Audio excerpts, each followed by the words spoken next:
40년 넘는 세월 동안 국민 배우로 많은 사람들에게 기쁨을 줬습니다. 데뷔는 그야말로 정말 얼떨결에 데뷔를 했다고 하는데요. 생전 저희 조선일보와의 나눴던 그 인터뷰 내용을 보면 당시 뒷얘기를 조금 확인할 수 있습니다. 잠이 많았던 아역이었다.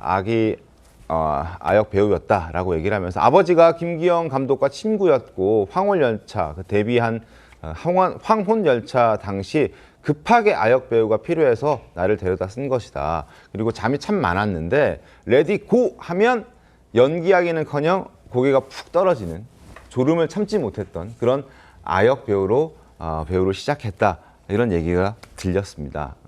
네, 저도 이번에 약간 이런 준비를 하면서 알았었는데 네. 안성기 씨의 아버지가 영화 기획자 겸 제작자셨어요. 그리고 김기영 감독님하고 굉장히 친분이 있었던 거죠. 그래서 얘기를 하다가 사실 김기영 감독의 작품에 이 아버지도 살짝 출연을 했었고요. 그리고 아역을 구하다가 좀 사실 힘들잖아요, 급하게. 그래서 우리 아들 하면서 네. 갑자기 만든 이제 그게 연기의 출발이었던 거죠. 네, 근데 안성기 씨 같은 경우에 그런 얘기를 한 적이 있었습니다. 자연스럽게 이제 배우로 활동을 했는데 가끔 이제 두근두근 거리는 시절이 있었는데 왜냐하면 갑자기 학교에서 공부를 하고 있는데 분이 바로 안성기 씨의 아버지인 거죠. 옆에 있는 여배우는 김지미 씨고요. 네, 굉장히 선이 굵고 안성기 씨처럼 약간 이국적이셨다고 해요. 많이 닮았는데요? 네, 그래서 영화인들 같은 경우에는 그 아버지도 정말 안성기 씨와 같이 약간 똑같은 인품으로 굉장히 좋았었다라는 얘기를 좀 많이 해주셨고요. 아무래도 어린 시절부터 그런 어른들과 작업을 많이 했기 때문에 안성기 씨가 모든 사람들에게 조금 친절할 수 있고 좀 주위의 분위기를 잘 이끌지 않았나 싶습니다. 저 안성기 씨 같은 경우에 정말 귀여운 꼬마였잖아요. 네.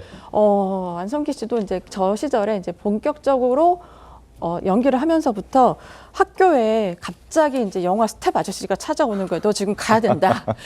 그러면 사실 공부 되게 열심히 하는 아이였단 말이에요, 안성기 씨는. 그러면 두근두근 하는 마음으로 촬영장에 갔었다. 그리고 그런 얘기 한 적이 있었어요. 조용필 씨랑 중학교 때 뭐 화투를 치고도 놀았다. 막 이런 얘기가 있는데 알고 보니 이 촬영장에서 어린 시절부터 뭐 섰다, 도리 짚고 때 이런 유행하던 노름에는 일가견을 갖게 됐다라고 안성기 씨가 과거에 얘기한 적이 있어서요. 네. 아마 어른들과 이때부터 자연스럽게 좀 이런 놀이를 하지 않았나 싶습니다. 네. 자, 배우 안성기 씨 대표작 많이 남겼습니다. 데뷔 후에 대통령까지 허드렛 일부터 대통령까지 안 해본 역할이 없는데 아역 시절은 또 어땠는지 저희가 영상으로 한번 준비했습니다. 보시죠.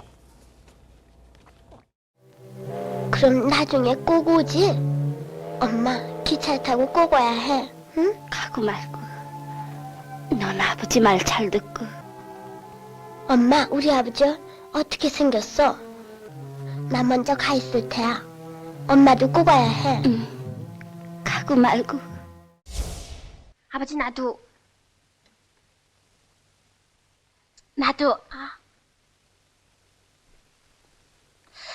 엄마는 이렇게 맞이는 거 못 만들어. 아빠 다시 봐야겠어. 이거 사람도 죽어? 응. 독약이거든. 엄마 갖다 드려. 이거 지하기는 안 들었겠지? 자식. 옛날 영화는 참 다시 봐도 좀 낯선 그런 부분도 있는데 생전 출연했던 영화가 200편이 넘는다고 하잖아요. 그중에서 아역 때부터 시작했으니까 너무 많은 영화에 출연했을 텐데 그중에서도 하나를 꼽자면 안성기 씨가 가장 좋아했던 영화가 바로 라디오스타라고 합니다. 2006년도 바로 저 작품인데 특별히 좋아했던 이유가 있었나요, 남현 기자? 저 영화는 사실 안성기 씨도 가장 좋아했지만 영화 기자들이 좋아하는 영화기도 해요. 저는 저 당시에 그 강원도 영월에서 촬영을 했었는데요. 네. 촬영 현장 공개를 했었습니다. 그 두 분이 정말 그 동네 주민들하고 다 인사를 하고 굉장히 뭔가 따뜻한 분위기가 좀 남았었습니다. 네. 그리고 수식어가 필요 없는 사랑스러운 영화라고 했는데요. 이준익 감독 가의 뭐 남다른 친분과 이제 오랜 그런 것도 있지만 박중훈 씨와 했던 작품이잖아요. 네. 두 사람이 그 스타와 매니저 역할을 했었습니다. 특히나 안성기 씨 같은 경우에는 매니저 역할이었습니다. 평생을 스타로 산 사람이 매니저 역할을 해본 거죠. 그리고 심지어 박중훈 씨는 잘 나가던, 한때 잘 나가던 약간 안 나가는 스타인 거죠. 두 사람은 자신들의 현재일 수도 있는 어쩌면은 또 다른 그런 역할을 해보는 거에서 굉장히 좋아했었어요. 네. 그리고 저 라디오스타 개봉 이듬해 뭐 기자들 초청해서 자기 집에서 이제 삼겹살 파티도 열었다고 하던데 그때도 참석했었죠, 남영 기자도. 그 충무로의 한 삼겹살 집에서 삼겹살 집에서 했었군요. 삼겹살 집에서 이제 모였었는데 너무 기억이 나는 것 중에 하나는 그 영화 자체도 따뜻했는데 이 본인 감독도 그렇고 배우도 그렇고 너무 좋아했었던 거예요. 그래서 이날만큼은 우리가 대접을 하겠다 해서 네. 직접 안성기, 박중훈 씨가 계산을 하겠다고 했는데 약간 그 이준익 감독님이 이러셨어요. 진짜 계산하는 것도 맞냐.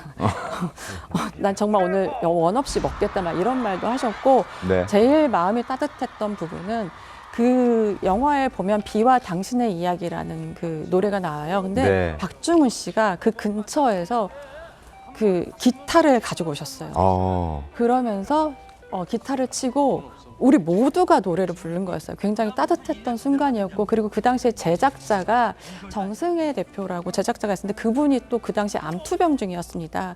그래서 우리 모두 약간 잊지 못할 추억과 애틋한 영화를 했던 만큼 특별한 자리를 마련한 것 같은데요. 조금 그때의 그런 밥 먹는 문화가 사실 많았던 시절인데 네.